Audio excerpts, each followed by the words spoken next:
இப்ப இருக்கிற தமிழ் சினிமால நீ தான் டாப்பு, நான் தான் டாப்புன்னு விஜய், அஜித், ரஜினி, கமல் சண்டை போட்டுட்டு இருந்தாலும், தற்போதைய சூழ்நிலையில யாரு பாக்ஸ் ஆஃபிஸ ரூல் பண்ணிட்டு இருக்காங்க அப்படின்னா, சிவகார்த்திகேயன் தான். இதுதான் உண்மையும் கூட. இதனாலேயே பார்த்தீங்கன்னா, இவருக்கு நிறைய எதிர்ப்புகள் வந்துட்டு இருக்கும். எனக்கு தெரிஞ்சு சினி ஃபீல்ட்ல பார்த்தீங்கன்னா, 1980 அந்த பீரியட்ல பார்த்தீங்கன்னா, கமலஹாசன் அவர்களுக்கு பாலிவுட்ல அவ்வளோ பெரிய ஒரு எதிர்ப்பு இருந்துச்சு. இதுவரைக்கும் மோஸ்ட் ஹேட்டட் ஆக்டரா கமல்ஹாசன் இருந்திருக்காரு.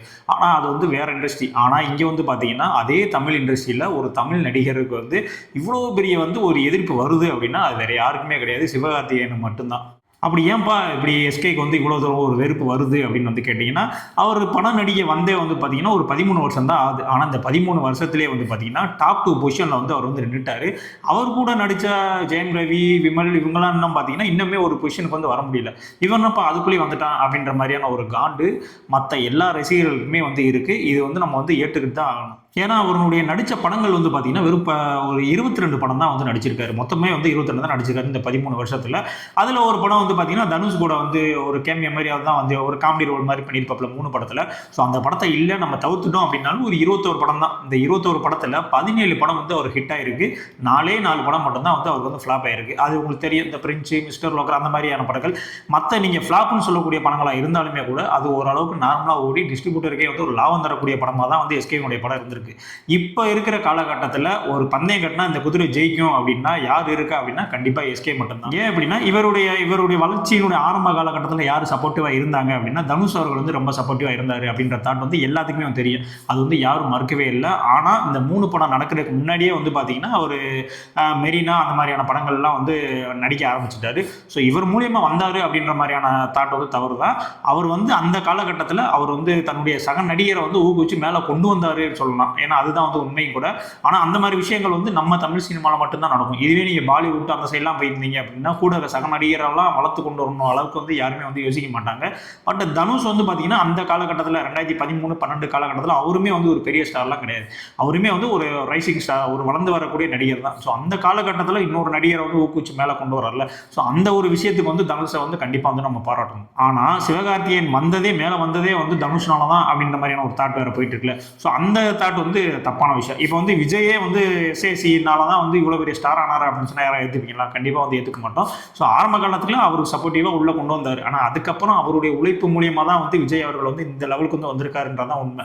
ஸோ அதே மாதிரி தான் எஸ்கே அவர்களுக்கும் இருந்தாலும் இந்த நான் சொன்னல இந்த மாதிரி தனுஷ் ஃபேன் ஆகட்டும், ஜெயம் ரவி ஃபேன், விமல் ஃபேன், ஏன் ரஜினி, நீங்கள் ரஜினி, கமல், விஜய் அவர் யாரை வேணால் எடுத்துக்கங்களேன், எல்லாத்துக்குமே பார்த்தீங்கன்னா எஸ்கே மேலே ஒரு ஹேட்டர் கண்டிப்பாக இருப்பாங்க. கொஞ்சம் மெச்சூர்டு ஃபேனாக இருந்தால் அவங்க மாதிரிலாம் யோசிக்க மாட்டாங்க. ஸோ அந்த மெச்சூர் ஃபேன்லேயே இந்த கீழே இருப்பான், அவன் கண்டிப்பாக யோசிப்பான், நம்மால் படம் ரிலீஸ் ஆகலாம், நம்மால் படத்துக்கு மேலே இவன் படம் கலெக்ஷன் ஆயிருமா அப்படின்னு சொல்லிட்டு அவங்களுக்குள்ளேயே ஒரு ஈகோ கிளாஷ் போய்கிட்டே தான் இருக்கும். ஆனால் எவ்வளோதான் நீங்கள் எஸ்கேவை நீங்கள் வெறுத்து ஒதுக்கி கத்தி கதறினாலும் அவர் அவருடைய உழைப்பை திரும்ப திரும்ப போட்டுட்டு யாரெல்லாம் தன்னை குறை சொல்கிறாங்களோ அவங்க வாயிலே நல்லா இருக்குப்பா அந்த படம் அப்படின்ற மாதிரி சொல்ல வச்சுருவாப்புல. ஸோ அந்த அளவுக்கு ஒரு பவர்ஃபுல்லான ஆள். எனக்கு எஸ்கே அவருடைய நடிப்பு, ஆக்டிங், ஆஃப்லைனில் சொல்கிறேன், இது மாதிரிலாம் பார்க்கும்போது எனக்கு என்ன தோணும் அப்படின்னா எனக்கு ராமாயணத்தில் வரக்கூடிய வாலி கதாபாத்திரம் தான் தோணும். ஏன்னா ராமாயணத்தில் வரக்கூடிய வாலி கதாபாத்திரம் பார்த்தீங்கன்னா ஆப்போசிட்டில் யார் நின்னாலும் சரி அவங்களுடைய பாதி பலம் அவருக்கு வந்துடும். ஸோ அதே மாதிரி தான் எஸ்கேவும். நீங்கள் அவரை என்னதான் நீங்கள் ஹேட் பண்ணாலும் சரி, என்னதான் ட்ரோல் பண்ணாலும் சரி, அவர் பார்த்தீங்கன்னா அதை விட பெஸ்ட்டு அவருடைய படங்கள் கொடுத்துக்கிட்டே தான் இருக்காரு. ஏன்னா ஆரம்ப காலகட்டத்தில் பார்த்தீங்கன்னா ஒரு மெரினா அப்படின்ற மாதிரியான ஒரு சின்ன படத்தில் ஸ்டார்ட் பண்ணார். அப்புறம் பார்த்தீங்கன்னா வருத்தப்பட வாலிபர் சம்பவம் அப்படின்ற மாதிரி ஒரு பிளாக் பஸ்டர் படம் கொடுத்தாரு. ஓகே, இவன் கமர்ஷியல் படம் பண்ணுவான்ப்பா அப்படின்ற மாதிரி தான் இருந்துச்சு. ஸோ அதுக்கப்புறம் பார்த்தீங்கன்னா காக்கி சட்டை அப்படின்ற ஒரு படம் நடிச்சுட்டு அதில் ஒரு ஆக்ஷன் ஹீரோ அப்படின்ற மாதிரி ஒரு முத்திரையை போச்சார். அப்புறம் பார்த்தீங்கன்னா அப்படியே வரிசை நீங்கள் அவருடைய ஸ்டோரி செலெக்ஷன் ஜானரை பார்த்தாலே டிஃப்ரெண்டாக இருக்கும். இது வரைக்கும் எந்த ஹீரோஸ் இந்த மாதிரி பண்ணிருக்க மாட்டாங்க. நீங்க அப்படியே ஒரு மாவீரன் படம் பாத்தீங்க அப்படின்னா ஒரு சூப்பர் நேச்சுரல் படம் மாதிரி இருக்கும். ஒரு அயலான் படம் பாத்தீங்கன்னா ஒரு சயின்ஸ் ஃபிக்ஷன் படமா இருக்கும். ஒரு அமரன் படம் பாத்தீங்கன்னா ஒரு டாக்குமெண்ட்ரி படமா இருக்கும். ஒரு டான் படம் பாத்தீங்க அப்படின்னா அது ஒரு எமோஷனல் சென்டிமெண்டான படமா இருக்கும். ஒரு டாக்டர் படம் பாத்தீங்க அப்படின்னா அது ஒரு காமெடி படமா இருக்கும். ஒரு எங்க வீட்டு பிள்ளை படம் பாத்தீங்கன்னா ஒரு எமோஷனல் டிராமாவா இருக்கும்.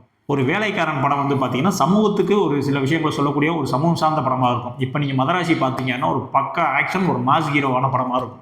ஸோ அவர் செலக்ட் பண்ணுற எல்லா கதைகள் எல்லாமே சரி, இதுக்கு முன்னாடி இல்லாத மாதிரி கொஞ்சம் கொஞ்சமாக அவருடைய எல்லா ஜானலையுமே நம்ம படம் நடிக்கணும், எல்லா டைரக்டர் கூட நடிக்கணும், எல்லா விஷயங்களையுமே பார்த்து பண்ணிட்டு இருக்காப்புல. ஸோ அதனால தான் அவருடைய உழைப்பும் அந்த அளவுக்கு இருக்கிறனால தான் மட்டும்தான் அவர் இந்த ஒரு நிலைமையில இந்த ஒரு பொசிஷனில் அவர் இருக்காப்புல. ஏன்னா சும்மா சாதாரணமாக வந்து ஒரு டிவி ஷோவில் வந்து ஒரு ஆள் வந்து பெரிய ஆள் ஆகிட்டா அப்படின்னா எல்லாத்துக்குமே ஒரு கடுப்பு காண்டெல்லாம் வந்து இருக்கதான் செய்யும். ஏன்னா இவர் கூட இன்னும் டிவி ஷோவில் பண்ணிட்டு இருந்தவன் இன்னும் டிவி ஷோ தான் பண்ணிட்டு இருக்கான். ஆனால் இவர் வந்து ஒரு மாஸ் ஹீரோ ஆகிட்டார். ஏன்னா அவ்வளோ ஈஸி கிடையாது. நீ டிவி ஷோவில் வந்தால் வந்து இங்கே வந்துட முடியுமா அப்படின்னா கிடையாது.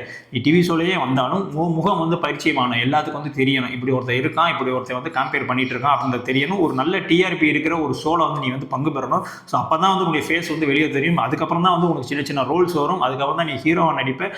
அதுக்கப்புறம் தான் வந்து பட வாய்ப்புகள் எல்லாமே வரும். ஸோ இது எல்லாத்தையும் தாண்டி அவர் வந்து ஒரு உழைப்பை போட்டு தான் வந்து ஒரு ஸ்டேஜில் வந்து உட்காந்துருக்கு. ஆனால் இது எதுவுமே தெரியாமல் வந்து எஸ்கே படம் வந்தாலே வந்து நான் வந்து ட்ரோல் பண்ணுவோம். இப்போ நீங்கள் எடுத்துக்கங்களேன், நீ கமல்ஹாசனுக்கு வந்துச்சு படம், எல்லா படமும் அவருடைய படமும் ஃப்ளாப் ஆகிடுச்சு. வேட்டைன்ற ரஜினிக்கு வந்து இப்போ வேட்டைன்னு வந்துச்சு, அதுவுமே யாரும் பெருசாக எடுத்துக்கல. கூலி படத்தையுமே வந்து எக்ஸ்பெக்டேஷன் அளவுக்கு இல்லைன்னு சொல்லிட்டு அதுவுமே வந்து அப்படி தான் சொல்லிட்டு இருக்காங்க. விடாமுயற்சி படம் வந்துச்சு, அதுவும் அப்படி தான்ட்டாங்க. சூர்யா படம் வந்துச்சு. இப்போ எல்லா பெரிய பெரிய ஸ்டாருடைய படங்கள் எல்லாமே வந்து ஃப்ளாப் ஆகிட்டு தான் இருக்குது. ஆனால் எஸ்கேனுடைய படங்கள் நீங்கள் இப்போ தேட்டருக்கு போனாலே வந்து ஒரு ஆவரேஜாக வந்து இந்த படம் வந்து நல்லா இருக்கும் அப்படின்ற மனநிலைக்கு வந்து நம்மளை வந்து கொண்டு வந்துட்டாப்புல. அதுதான் வந்து உண்மை. நீங்கள் வந்து எந்த ஒரு ரசிகர் ஃபேனாக இருந்தாலும் இந்த உண்மையை வந்து நீங்கள் வந்து ஒத்துக்கிட்டு தான் ஆகணும். நீங்கள் ஒரு ரஜினி ஃபேனாக இருக்கலாம், விஜய் ஃபேனாக இருக்கலாம், அஜித் ஃபேனாக இருக்கலாம், யார் ஃபேனாக இருக்கலாம். இப்போ நீ எஸ்கே படம் ரிலீஸ் ஆகுது அப்படின்னா கண்டிப்பாக போய் நீங்கள் போய் ஷோ பார்ப்பீங்க. அதுதான் வந்து உண்மை. அவரை ட்ரோல் பண்ணுறதுக்காண்டியாவது உங்களை நீ போய் பார்த்தே ஆகணும் அப்படின்ற மாதிரி மைண்ட் செட்லையாவது நீங்கள் போய் படத்தை வந்து பார்த்துருவீங்க. ஏன் சொல்கிறேன் அப்படின்னா, அமரன் படம் ஒரு டாக்குமெண்ட்ரி படம். ஏன்னா அந்த டாக்குமெண்ட்ரி படம் ஆக்சுவலாக வந்து அது தெரியும், இந்த அமரன் ஸ்டோரியே இதுதான் அப்படின்ற மாதிரியான ஒரு விஷயம் வந்து தெரியும். இந்த படத்தை போய் தீபாவளிக்கு வந்து ரிலீஸ் பண்ணுறாங்களே அப்படின்னு சொல்லிட்டு எல்லாருமே வந்து எஸ்கே வந்து ட்ரோல் பண்ணிட்டு இருந்தாங்க. அது இல்லாமல் ஒரு டாக்குமெண்ட்ரி படம், இவன் போய் என்னடா பண்ண போகிறான் அப்படின்ற மாதிரி இருந்துச்சு.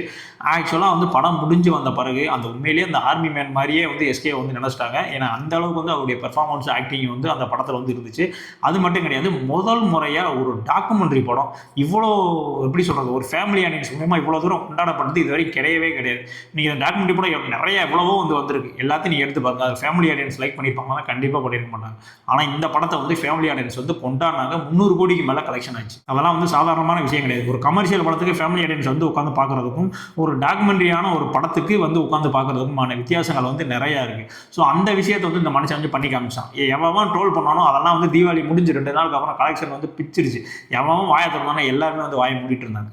நான் ஏன் இப்போ வந்து இந்த வீடியோ போட்டேன் அப்படின்னா, ஆக்சுவலாக நான் மதராசி படம் பார்த்துட்டு இருக்கும்போது பின்ரோலே வந்து ஒரு 10 பேர் உட்காந்துட்டு இதே தான், இந்த படம் வந்து துப்பாக்கி மாதிரி இருக்காதரா, அது துப்பாக்கிலலாம் எப்படி இன்ட்ரோ இருந்துச்சு, இதுலலாம் எப்படி இன்ட்ரோ இருந்துச்சு, அதில் எப்படி ஃபைட் இருந்துச்சு, இது எப்படி ஃபைட் இருந்துச்சு, இவன் என்னடா பண்ணுறான், அவன் என்னடா பண்ணுறான்னு சொல்லிட்டு அப்படியே ஒரு விஷயத்துக்குமே வந்து ட்ரோல் பண்ணிகிட்டே இருக்காங்க.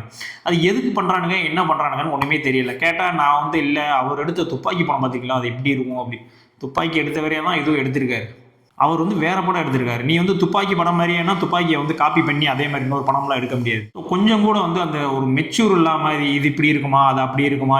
ஒரு தமிழ் சினிமாவில் ஒரு நடிகர் வந்து நடிகிறாரு, ஓகேவா, உனக்கு பிடிச்சிருந்துச்சா போய் தேட்டர் போய் படம் பாரு, பிடிக்கலையா நீ வந்து படத்துக்கு போகாது. நீ படத்துக்கு போய் இது நோட்ட அது நோட்ட இது இப்படி இருக்கும் அது இப்படி இருக்கும்னு சொல்லி ஒரு பிரயோஜனமே கிடையாது. நீ சொல்ல வந்து அந்த ஆள் நடிச்சு மேலே வந்து போயிட்டே தான் இருக்கான். அடுத்த படத்துக்கு இப்போ வாங்குற சம்பளத்தை விட டபுளாக வந்து அந்த படத்துக்கு வந்து சம்பளம் வாங்க போறாப்புல. அது மட்டும் இல்லாமல் அவர் டாப் 2 ரேஸ்லேயே வந்து உள்ள வந்துட்டாப்ல. டாப் 5ல கூட இல்லை, டாப் 2 ரேஸ்லேயே வந்து எஸ்கேஆர் வந்து உள்ள இருக்காரு. ஏன்னா அவரை சுற்றி இருக்கிற அந்த பிஸ்னஸ் வந்து இப்போ வந்து அவ்வளோ க்ரோத் ஆகி இருக்குது. அதுதான் வந்து உண்மை. நீங்கள் வந்து அக்செப்ட் பண்ணி தான் ஆகணும். ஏன்னா ஒரு ஃபேமிலி ஆடியன்ஸை தேட்டர் கொண்டு வந்து அவ்வளோ ஈஸியான விஷயம் கிடையாது. ஆனால் எஸ்கே படம் வந்துச்சு அப்படின்னா கண்டிப்பாக ஃபேமிலி ஆடியன்ஸ் அது எப்பேற்பட்ட படமாக இருந்தாலும் போய் பார்க்கணும், நல்லா இருக்கும் அப்படின்ற மாதிரியான ஒரு மைண்ட் செட்டுக்கு வந்து அவர் கொண்டு வந்துட்டாப்புல. அது வந்து சாதாரணமாக உள்ள அவருடைய உழைப்பு எல்லாமே வந்து காரணம். ஆரம்ப சொன்ன மாதிரி தனுஷ் கொண்டு வந்தார், அவர் கொண்டு வந்தார், எல்லாமே இருந்தாலும் எல்லாமே ஒரு நேரங்காலம் டைம் எல்லாமே இருந்தாலும் அவருடைய உழைப்புன்னு ஒன்று அந்த இடத்துல இருக்குது. அதனால தான் மனுஷன் வந்து அந்த ஒரு பொசிஷனில் வந்து உட்காந்துருக்காப்புல. இது எதுவுமே தெரியாமல் சும்மா வந்து படத்தை பார்த்துட்டு இது அப்படி இருக்குது இது எப்படி இருக்குது அப்படி இப்படி சொல்லிட்டு இருக்கிறதுல ஒரு பிரச்சனை கிடையாது. நீ யாரெல்லாம் ஃபேன்ஸாக இருந்தீங்கன்னா அவங்க எல்லாருடைய படமும் இந்த வருஷத்தில் வந்து ஃபெயிலியர் தான் ஆயிருக்கு. இந்த மனுஷன் மட்டும்தான் கடந்த ஒரு 3 வருஷமாக வந்து கண்டினியூவாக வந்து ஹிட் படம் கொடுத்துட்டு இருக்காப்புல.